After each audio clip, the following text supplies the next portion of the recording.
Hello, everybody. It's me, Skelton, with another vlog chat for you. As you probably might know by now, I am a big fan of the South, all things Southern. I am very much into the South. I like it. I like the people. And I think it's sort of the irony here. I think I wouldn't appreciate the South as much if I was from the deep South, probably, because I'm from up South. And I think being from up South, we get a lot more Yankees, deal with the Yankees. And I experience the Northern culture because you're on the edge, so I know what the Northern culture is like, and I don't like it. So I love the South. I love the warmth of the South. You see, because Southerners have a certain way of communicating. Now, when we do, what Southerners don't like, I'll tell you number one thing we don't like is sarcasm. We don't do sarcasm, okay? The only time we say sarcasm is we say, bless your heart. If someone's really, if you see a picture of someone and they don't have their best photo day, say, bless their heart, they look very interesting, bless your heart. But always, bless your heart can be also a very genuine thing. That's as close as we get to sarcasm. So the thing about the South and the culture of the South is a strong sense of tradition, of heritage. Now, our Southern heritage is definitely under attack by these pesky Bolsheviks everywhere, taking down our glorious monuments to heroes, military heroes that gave their lives to defend their country, and these people in the Confederacy were not traitors because they were fighting for their land. Now, if you call them traitors, we'll have to call the Founding Fathers traitors. They were fighting, this war, the disruptive war of Northern aggression, was really a war between the Federalists versus the Anti-Federalists. It had nothing to do with slavery. All these liberals go on and on about slavery. Well, first of all, one thing is the South didn't want to expand slavery. They just wanted to be able to bring their slave with them over into Kansas once in a while. It wasn't a question of expansion of slavery. It was just, bringing the slaves over there, if they want to bring their property with them. That was the question. And and I'm not defending slavery. I'm so glad we don't have slavery. But I'll tell you what, there were many freed Negroes in the South, many who fought for the South. So it just defeats the leftist narrative that the war was over slavery. By the way, the Lincolnite Republicans, too, who side with the leftists. Let's not I don't want to get into the war because I know it can go on forever. But let's just say that all my ancestors fought in the Confederacy, and some were slave owners, some were not, some were very wealthy, some were not. Most of them were just regular people, and so they just were fighting for their country, their home, because Virginia was invaded.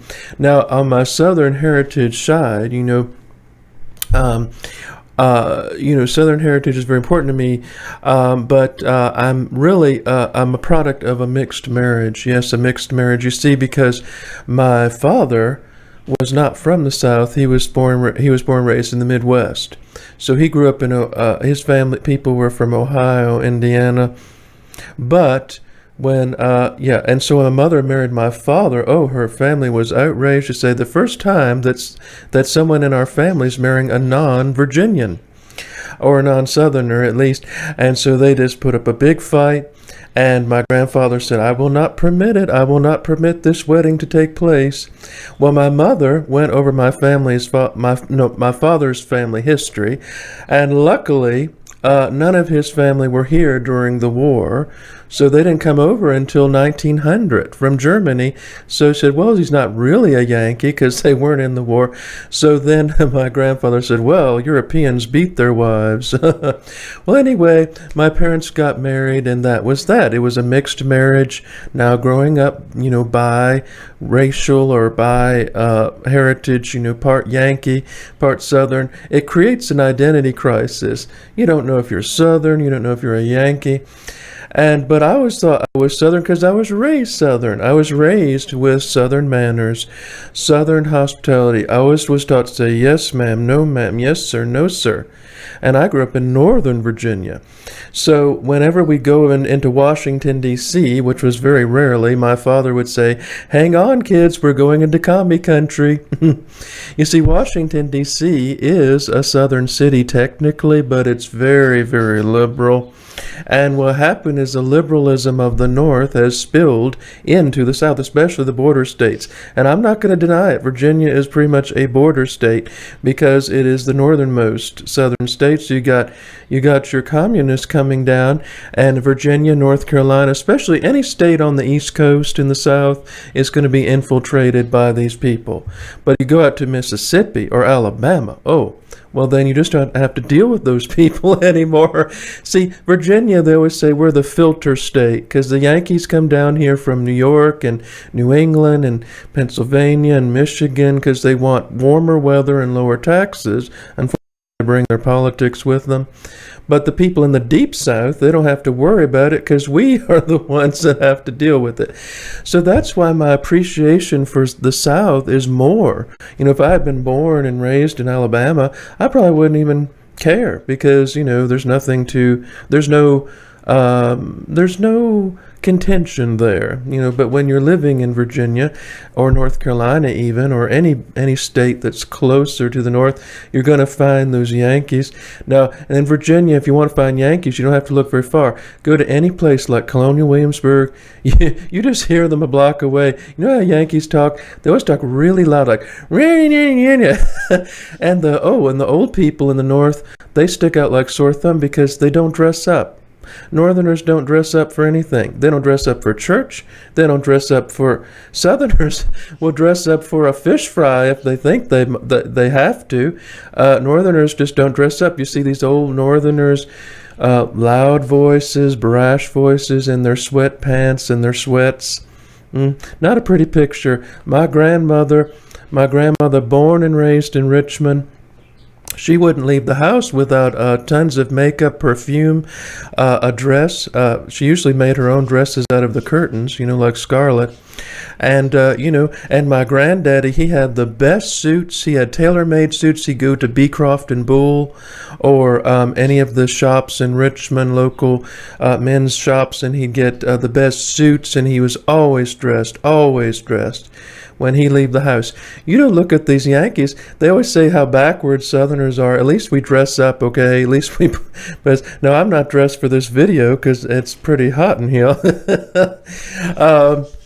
So I was... so another thing, too, is being ambiguously Southern.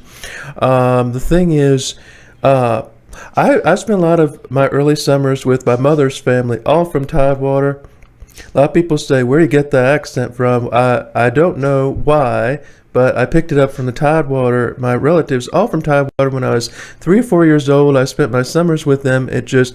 And when everybody says, Tidewater, well, they know what Tidewater is. It's that part of Virginia that in the eastern part of Virginia.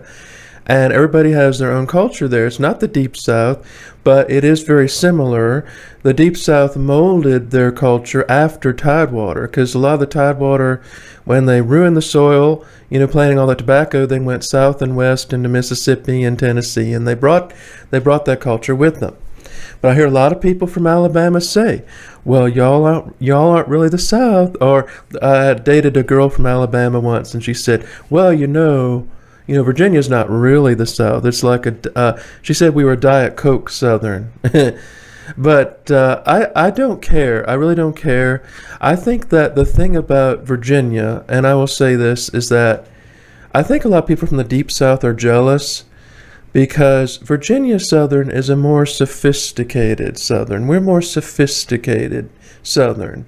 And they want that, but they don't have that. They're like, hey, y'all, every 5 seconds. But they don't have the sophistication that Virginians have, and I think that's why they don't want to include us in the South. But that's ridiculous because you can find that also in the Carolinas and parts of Georgia. You find that very sophisticated Southern. And it's very different from the lowlands or the other upland South because just a very different way. And I think that's what one of the things is they're jealous. And also we have Robert E. Lee, we have Stonewall Jackson, all the great, generals of the South, most from Virginia. We have Patsy Cline. Patsy Cline was basically the female Elvis Presley. And she was born and raised in Winchester, Virginia, and she got her start in Washington, D.C. What do I love about the South? The Southern culture is so rich in food and all kinds of things like, we got your spoon bread, of course, from Virginia. Brunswick stew, I love Brunswick stew. I love spoon bread. I love sweet tea. And I love all the food we have. Oh, this food is so good in the South.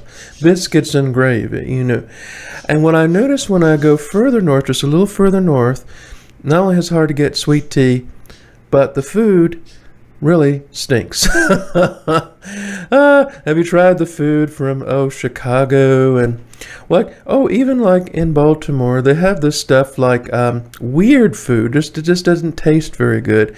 It doesn't warm your soul. Doesn't warm the soul. And it isn't 500,000 calories. But I love the savory food we have in the South. Everything is almost fried. Everything is fried. But you can also have that good collard greens are good for you. That's one good healthy Southern food. But we have Chick-fil-A. Chick-fil-A is Southern. Even though they spread out, they're beyond the Mason-Dixon line. They're mostly Southern. You have Cracker Barrel. I love Cracker Barrel. But I'll tell you one thing is why people hate the South. It's because they know that our conservatism, our heritage of honor, will never go for communism. We will never fall for communism. In fact, there's a quote by Margaret Mitchell. See if I can bring it up here. So Margaret Mitchell said something very interesting, which I think is very true. And this is a quote by Margaret Mitchell. She says, "Here in the United States, the communists are bending all efforts smearing the South and Southerners because they know that we are one of the strongholds of conservatism and are likely to resist communism more fiercely than the large industrial sections of the North and the Midwest." Yep, that's very true. You see, but right now, well, Virginia's almost completely gone. I know that. But North Carolina, they have infiltrated the South, at least part of it. And even the very southern states are getting more liberal. But we know that I love that the honor and tradition that's in the South. And I love that Southerners, we Southerners, we don't forget things, and if someone does something, we never forget, but we do forgive, and that's something, a quality we do. So we don't really hold grudges, I don't think. But it's just that all the Northerners that move to the South always want the benefits of living in the South, the better weather, the nicer people, the lower taxes, but they want to bring their yucky Northern stuff with them. And it's like, we do better things better in the North. I will tell you this, though. There are very rude Southerners. Not all Southerners are polite, and they're very polite Yankees. But in general, the culture of the South encourages more polite. Now, when you address people in the South, and you call people sir, it doesn't matter what age they are. They can be 3 years old, and you call them sir. I remember when I was about 4 or 5, and we went to this diner in Stanton, Virginia, and the waitress said, "What will you have, sir?" And I was like 4 or 5 years old. That's a hallmark of the South. But another thing about the South, and this is changing, is the politics were never in your face. When we first moved back to Richmond in the late 90s, it was liberal, but you didn't have it in your face. Now you do. By the way, I'll be ranking some southern cities in terms of their southernness, only southern cities I've been to. But I'll be ranking them on a scale from bitter Yankee to sweet tea Southern. So we'll see. But this is why I love my Southern heritage. My roots go deep in the South. My mother's family, not just Virginia, but we have the Carolinas. I have ancestors from Mississippi, Arkansas, Tennessee, you know, and all, you know, very proud Southern people. And that whole slavery thing, I mean, that was just a fad that was dying out anyway. That wasn't part of the war, you know, really. I just think that people hate the South because they're jealous. I think they're jealous because they don't have what we have, and they want what we have. But anyway, folks, that's my video on my Southern heritage, why I love the South, and I hope you all enjoyed it. What do you like about the South? What things do you like about the South as a Southerner? What are you proud of as a Southerner? And put in the comment sections below. Hope you all go to my website. And remember, folks, say a prayer for someone special today. Bye.